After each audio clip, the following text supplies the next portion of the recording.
이사야 31장.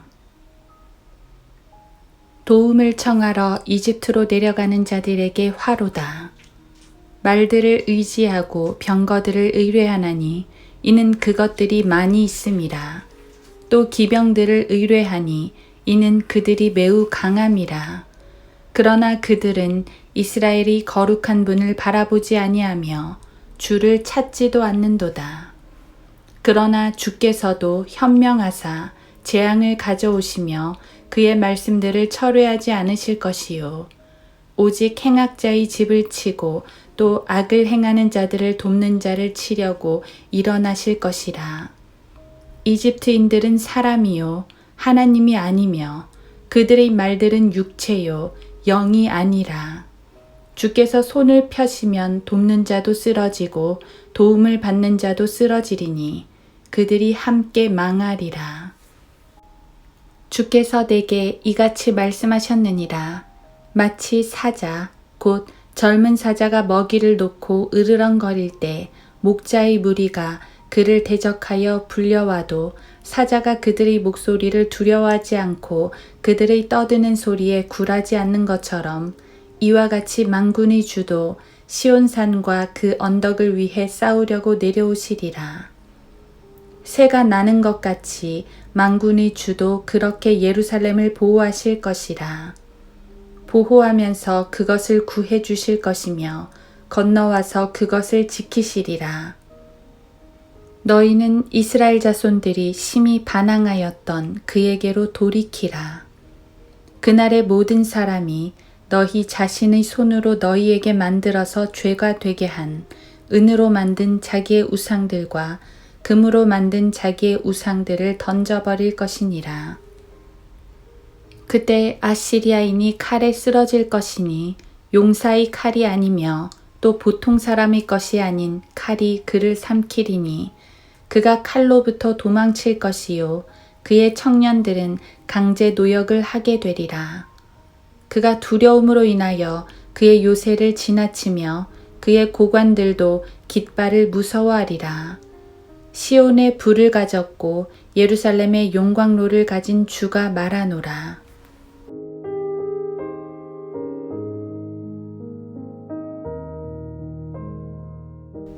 하루 한 장 이사야 31장.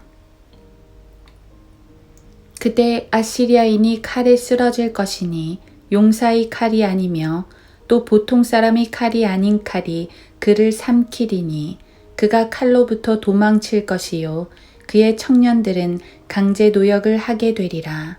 이사야 31장 8절. 예언은 근시일에 이루어질 예언들에서 먼 훗날 이루어질 예언들까지 다양한데 이 예언은 바로 얼마 후 이사야 37장에서 이루어지게 됩니다. 예루살렘을 치러 온 아시리아 군사들이 전멸한다는 말씀이지요. 가까운 예언이 갖는 가치는 먼 예언도 이루어진다는 확신을 주는 것입니다. 그래서 이사야서의 다른 예언들, 말하자면 처녀가 잉태하여 아들을 낳는다는 초림에 대한 예언도 이루어졌고 마찬가지로 재림에 대한 예언들도 이루어질 것입니다. 가만 보면 예언이야말로 하나님의 살아계심을 보여주는 가장 확실한 증거입니다. 과거에 말씀하신 하나님이 미래의 그 일들을 성취시키십니다. 즉, 예언이 역사가 됩니다. 그래서 하나님은 역사를 주관하시는 하나님이 되십니다. 역사를 주관하신다는 말은 또한 우리 인생도 주관하신다는 말입니다. 지금 우리 하나님이신 그분은 미래에도 우리 하나님이실 것입니다. 우리가 알지 못하는 미래까지 보시는 분이며 우리를 가장 선하신 길로 인도하시겠다고 약속하신 분입니다. 때때로 우리가 불안한 것은 미래를 알지 못하기 때문입니다.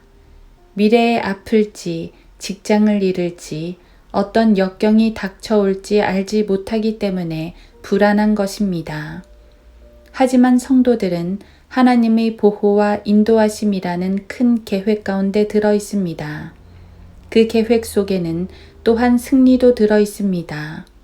우리가 하나님을 신뢰하며 주의 뜻 가운데 행하는 한 하나님께서는 항상 의롭고 선한 길로 우리를 인도하실 것입니다. 본문은 30장에 이어서 이집트를 의지하지 말라는 말씀입니다. 이집트는 유다를 보호할 존재가 되지 못하기 때문입니다. 특히 이집트의 말과 병거들을 의지하지 말라 하십니다. 이는 일찍이 모세를 통해서부터 경고하신 말씀입니다. 신명기 17장 16절. 말과 병거 자체도 의지하면 안 되지만 특히 이집트의 말을 의지하는 건 주님이 더욱 싫어하셨습니다. 왜냐하면 이집트는 이스라엘을 종으로 삼았던 나라이기 때문입니다. 영적으로는 이집트가 세상을 의미합니다. 그러니까 세상의 힘과 지혜를 의지하지 말라는 겁니다. 악인을 의지하면 악인의 종이 됩니다. 세상을 의지하면 세상의 종이 됩니다.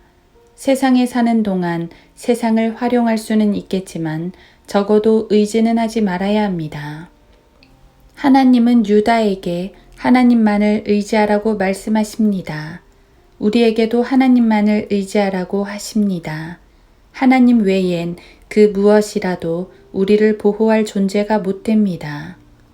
본문은 특히 아시리아가 보통 사람의 것이 아닌 칼에 쓰러진다고 했습니다. 이 예언에 따라 아시리아 대군은 하나님의 칼로 전멸되었습니다. 이사야 37장 36절. 위대한 하나님의 능력입니다. 정말 놀라운 기적입니다. 그런데 그러한 기적이 우리의 삶에도 이루어지고 있다는 사실을 아십니까? 내 힘이 아니라 하나님의 능력으로 이루어지는 모든 일들이 바로 기적입니다. 하나님이 보호하시는 일들, 영적 싸움에서 승리하는 일들, 기도로 응답받는 일들, 이 모든 게 기적이란 말입니다. 특별한 사건들만 기적이 아닙니다. 하나님과 함께하는 일상의 모든 삶이 기적입니다. 그러므로 그분의 선한 뜻 가운데 성도를 보호하시는 하나님을 의지해야 합니다. 지금도 우리를 위해 싸우사 기적과 역사를 창출해내시는 바로 우리의 하나님을 의지해야 합니다.